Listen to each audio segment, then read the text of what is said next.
right, good morning, Detective. Good morning. Coming into today, have you had a chance to review the interviews you did with the witnesses you spoke to? Not all of them, but yes. Okay. You haven't had a chance to review them? I haven't reviewed, I reviewed Mr. Mitchell and Mr. Uten's recently. The others have not. Okay. All right, so I want to start. You've been an officer for quite a while, yes? Yes. And so you know that when you are getting information from people, it is of the utmost importance to make sure it's accurate, right? Yes. And that's one thing you were doing with Ms. Smith, is confronting her with facts to test whether what she was saying was accurate, correct? That's correct. All right. And especially in a situation kind of with young people, they may not always be fully forthcoming in the beginning, correct? It's not limited to young people, but yes. Right. Especially if they think there's something they could get in trouble for, correct? Yes. All right. And the folks that you were speaking with in this situation, they were not, well, the two young men you spoke with, they were not lawfully allowed to have weapons, were they? No, I don't think so. Okay. So that's something they theoretically could get in trouble for if they admitted to it? Yes. Okay. So when you're speaking with them, when you're speaking with Ms. Smith, you're asking questions to make sure you can verify things. One of the things you told Mr. Mitchell you would do was get his Instagram records, correct? I may have. That doesn't come to mind off the top of my head, but it would be something I would do, but I don't remember if I told him that. Would it help refresh your recollection to see a copy of a transcript from that interview? Sure, yeah. So were you planning on getting Mr. Mitchell's Instagram records? I may have been. It's hard to say. This is a lot of years ago, so it's part of my tools that I use for in each or any case that I have that I work. If there's an opportunity to pull those, and I need those, then yes. But I don't remember if I wrote a warrant for his Instagram or not. Okay. You said if you have the opportunity, you certainly had the opportunity, right? Yes. Okay. And with those, if you had them, you could come back to him and say, hey, was this true? Was this not true from what you told me, correct? Yes, I could, yeah. Okay. And Mr. Mitchell and Mr. Uten, they were both cooperative, correct? Yes. So if you wanted to follow up with them, they gave you no indication that they wouldn't speak to you or anything like that. They were readily available. Yes, not at the time they were cooperating with me that day, yes. You didn't attempt to contact them any other times, though, did you? I don't recall doing so, no. Okay. So in this case, do you recall what search warrants you did take out? No, not all of them, no. Okay. Do you recall taking out warrants for Instagram records? I do. Do you recall whose records you requested? No, I got Lil Rod's, I got Bally's, and without going through the index on my report, I can't tell you exactly, but I know I got Lil Rod's and I got Bally's. I got Rodalius Ryan's and I got Damon Blalock's. May have gotten Mariah's and Brazy's as well, the Tyara Hartfield and Ms. Smith. Okay. What was your purpose in getting those records? It's any information there that might help with the investigation. Okay. Did you look at those records? Not personally, no. I looked at some of the pictures. It comes in a format. Again, as I indicated, I'm not a computer guy. I'm not even on social media. I gave that information to somebody who could put it in a format that was easier to read, and then those people looked through it, and they let me know what they found. So it wasn't for you to get more information. Someone else was supposed to get more information. The information is going to come to me. It just didn't come through me. So at what point did you get the information of what was contained in those Instagram messages? When they gave it to me. I don't know what day it was. Who's they? I don't remember who the analyst was that did the examination of those records. Okay. And the examination of those records, I would assume you included in your report? Some of them, yes. Some of them. Could you let me know then when? I assume if you put them in your report, it says then when you got them, correct? It says when I put it in the report. Let me see. I mean, that's something you would put in the report, right? One that jumps out at me was from February the 26th of 2019.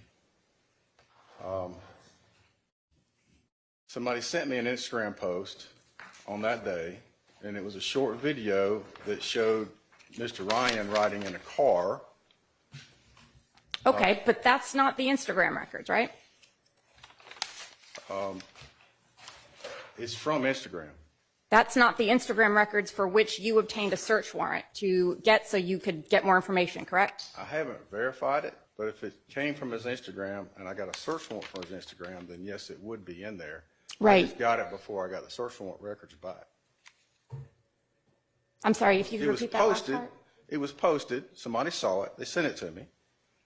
If my search warrant had not been executed and the information sent back to me at that time, it would be included in both records, but I got it before the search warrant records came in because somebody sent it to me right after it was posted. Okay, I think a second ago, because you said you didn't confirm it, right? You're going to have to, I don't understand what you're saying. I've confirmed it. Yeah, what are you talking about? Well, I think about the content of the messages, you said you did not confirm with the records. I just said I'm assuming. Right. If it's in his Instagram records, I received it before the records came back from the search warrant. I'm assuming that that information that I received that day before the records came back would be in the records when they arrived to me. Okay. So without those records, having looked at them, there was no way for you to go to Ms. Smith or Mr. Mitchell or anyone else and say, hey, you told me X, Y, Z, but your records say something completely different. Right? I did not do that, no. Okay. You could have done it though, right? Yeah, sure. And that would have been confirming, right? Sure, yes. I want to ask you about what you testified to earlier about the actual crime scene. Mr. Abbasi asked you questions about where you found certain things. Do you remember that? Yes. And you answered questions about where you found those 7.62 shell casings, right? Yes. But you didn't actually find those casings, did you? No, I did not. Those photos, you weren't there when they were taken, right? No. You never saw where those 7.62 casings were. Not physically, no. So when you say you found them, you didn't find them. Someone else did. I said they were found. I'm not sure that I said I did. Okay. When did you learn about those casings? Later on the same day that the murder happened. I was at the office when I got the call. Okay. And when you spoke with Mr. Mitchell and Mr. Uten, were you aware of those casings?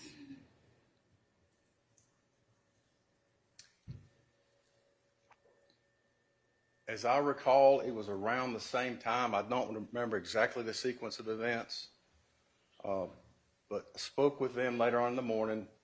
It was sometime around the same, a lot of things were happening at the same time, that we got the call about the shell cases. That's one of the reasons I did not physically see them, because I was busy at the office. So I asked the responding officer to collect them and supervise that. But I don't remember the sequence of when exactly they came in. Okay. Would it help refresh your recollection to see a copy from your trial testimony? Sure. I'm sorry, not your trial testimony, the last proceeding, several proceedings ago. Okay, sure. All right, so what's your question again? If when you spoke with Mr. Mitchell and Mr. Uten, you were aware of the 7.62 shell casings?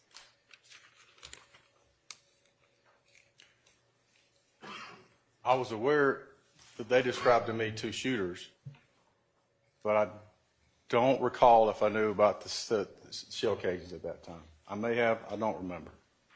You said that they described to you two shooters? Yes. Okay. You've got a transcript in front of you, so you've testified about this before, correct? Does this matter? Yes. Okay. And you don't recall attorneys asking you at length whether anyone besides Ms. Smith mentioned two shooters? I read here that they were asking me about that, yes. Okay. And your testimony was that Ms. Smith was the only person who said there was two shooters, right? Yes. That's what it says here. I mean, when you... Wait, before we get too far around here, let's make sure we got the right context. On page 1076, as I recall, they were asking me about my interview with Ms. Mitchell, and I had mentioned to her that I had two sets of shell casings. They were trying to determine if she... Okay, well, I don't need you to testify about what someone else was trying to do. So what I'm saying is context matters. In this particular instance, I was describing my interview with her, and in the process of the interview, when I was confronting her with the evidence, I told her that I had two sets of shell casings. Yes, I understand that. So having reviewed that page, Mariah was the only person who said there was two shooters, right? According to that transcript, yes, ma'am. That was your sworn testimony under oath, right? That's what I said, yes. All right, so that was the truth that you said it then, right? Yes. And I'm going to back up for a moment. I think you said Mr. Mitchell and Uten, they told you about not 7.62, but a weapon which would have fired larger shells. Is that right? Yeah, they described a long gun coming out of the breezeway, yes. Okay. And when you were speaking with them, that was not consistent with the scene as you had seen it, right? Again, I don't remember exactly when I got all the information about the shell casings. So at that point, I was getting his statement, and I took it as he gave it to me. Did you not previously testify about the shell casings? I did not know about it when I interviewed Mitchell and Uten. Okay, well, if my recollection was that then, I don't remember that now. If I didn't know about the shell casings then, if that's what I said, then that's what I said. Okay. But you didn't confront them with what at that time would have been their testimony inconsistent with the scene, right? No. Okay. And they both told you one shooter. I'm gonna object to hearsay. Sustained.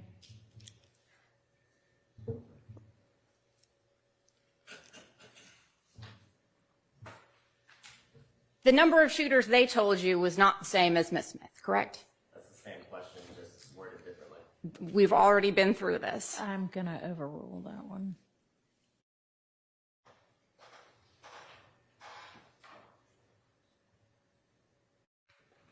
Bernard Mitchell described the shooter coming out of the breezeway, and also the shooter when he was going around. He was right beside he described the person right outside the car shooting him in the car. So that would Described dreads and a hoodie. So that would be he described to you two shooters, based on what you just told me. Yes, based on my just reviewing my interview with him the other day. Okay. You don't recall testifying that Mr. Mitchell actually never said anything about two shooters? I got a sneaking suspicion you're going to show me that I did, but as I sit here, I don't recall that, no. You were able to review your interview with him, correct? Yes, I did. Okay. You still have that transcript in front of you? No. Get back. Oh, is this it? Yes, sir. Oh, okay.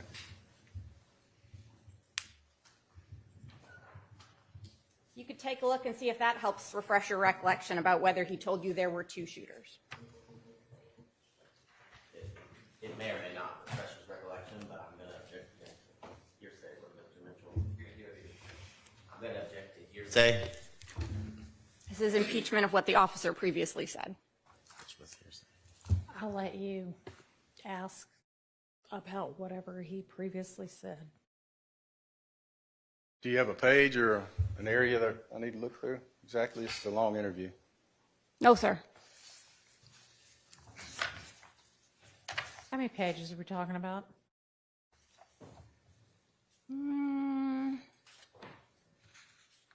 Can't see, maybe about 20. I can't see if that's right. It could be more. You know what? We can come back to it. We'll probably have a break and you can take a look and get back to me. Okay, sure. Cool. How about you start with whatever it is that you wanted him to actually, that you asked him on the stand about? Okay. I mean, you can give him all of them, but I'd like for him to start with the one that you specifically asked about. They'll be here. What were the warrants you took out for Mr. Ryan? For murder? The only person who ever gave you any indication that Mr. Ryan knew Mitchell, Mr. Uten, the victim, anyone in the car, was Mariah. She's the only person who said they knew one another, right? That, you confused me a little bit. Say that again, say it again. The only person who said that Mr. Ryan knew Mr. Uten, the victim, Mr. Holmes, Mr. Mitchell, only person who said they knew each other was Mariah, correct?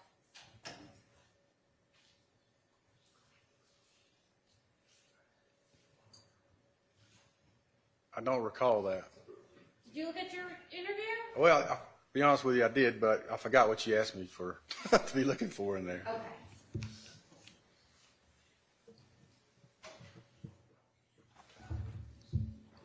Maybe it's a question. Ask me each person at a time. So, Mariah, you're saying Mariah said she knew Mitchell. Mariah told you, was the only Mariah indicated, whether through this or something else, Mr. Ryan had some contact, knew the existence of Mr. Uten, Mr. Mitchell, Mr. Holmes, right?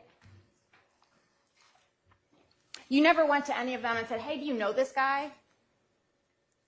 No. Okay.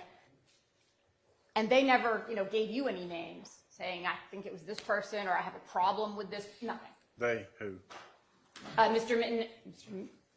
Mitchell and Mr. Uten. They said they did not know who shot at them. Had no idea. That's correct. And didn't ask them if they, had any problems with Mr. Ryan or Mr. Blalock, right? Yeah, they said, yeah, they're correct, yeah. Okay. And Mariah, she never told you anything about being locked in a basement, did she? I don't recall that, no. Okay. And she didn't tell you anything about Mr. Blalock attacking her, did she? Other than when Mr. Blalock. Oh, no. Okay. No, not that I remember. All right. And so based on the evidence you had, the person who fired the 7.62 was tall, right? I was described, he was described as being tall, I believe. Just All right. a second, let me double check it. Just a second. And I can get you a transcript of your interview with Mr. Uten if that further helps too. I bet you can. Let's see.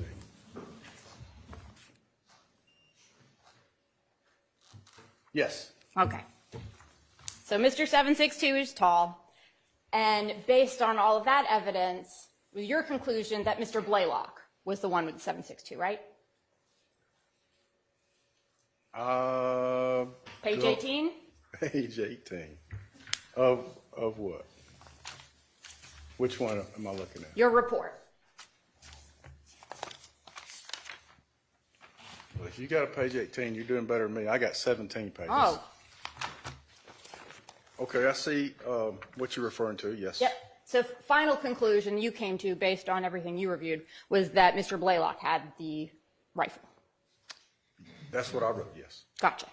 All right, so we have rifle rounds, and then we have all these other casings from a smaller gun, from a 9mm, correct? Yes. All right. And those casings were found very, very close to the vehicle where the victim was, correct? There were casings on top of the car, yes. Okay. And casings on top of the car, you don't know how they got there, did you? Or do you? I didn't see them be placed there or fall there, no. Okay. Did you speak to the EMS, the emergency services people who would have been there responding? They were gone when I got there. Okay. So you're not sure whether they had to move anything to get to Mr. Holmes? It was obvious that the hat we found on top of the car was placed there by someone. Right. I don't know who. But I guess it's plausible that somebody would say, hey, there's a shell casing, let's put it on top of the car. Yeah. So they wouldn't want to lose it. Don't know why they do that, but yeah. Okay. So you discussed with Mr. Mitchell and Mr. Uten whether they had guns, correct?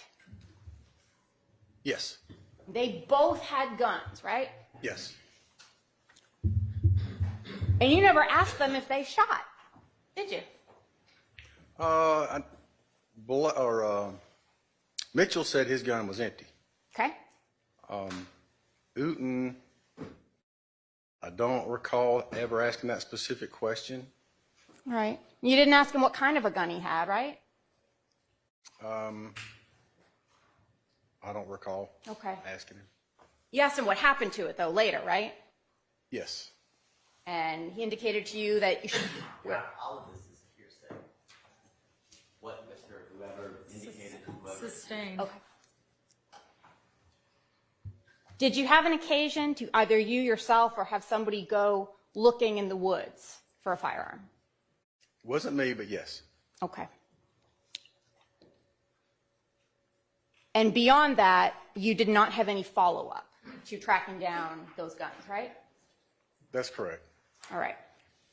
And your reason for that, you previously testified, was you had no reason to, right? I had no further leads. Once we tried to find them and couldn't, based on where they said they put them, Okay. there was nowhere else to go. So you had no reason to try and find out whether Mr. Putin was the one who fired all those 9mm. Say that again? So you had no reason to try and figure out if Mr. Uten is the person who fired all those 9mm. Right, I didn't try. Because if he did, that would be your second shooter, right? Your Honor, objection calls for speculation. Sustained. You, at some point, had an occasion to review Mr. Mitchell's Instagram records, correct? Again, I'm not a computer guy. Far later. I allow other people on the team examine those. I trust them in what they can do because a teenager is better than me on that stuff. Yep. So I looked at the report or what was given to me. Did not do a deep dive, no ma'am. No. No deep dive. You didn't look at them. Say it again? No deep dive. I mean, you did not look at them, right? I don't recall if I did, yeah. Okay. So you never did any follow-up with Mr. Mitchell about him shooting back, did you? No. But you learned that at some point he said he did, right? Or they did. Yes, I did hear that, yes.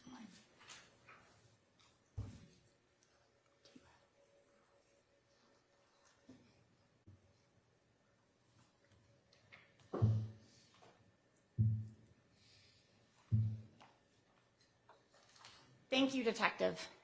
Oh, you're welcome.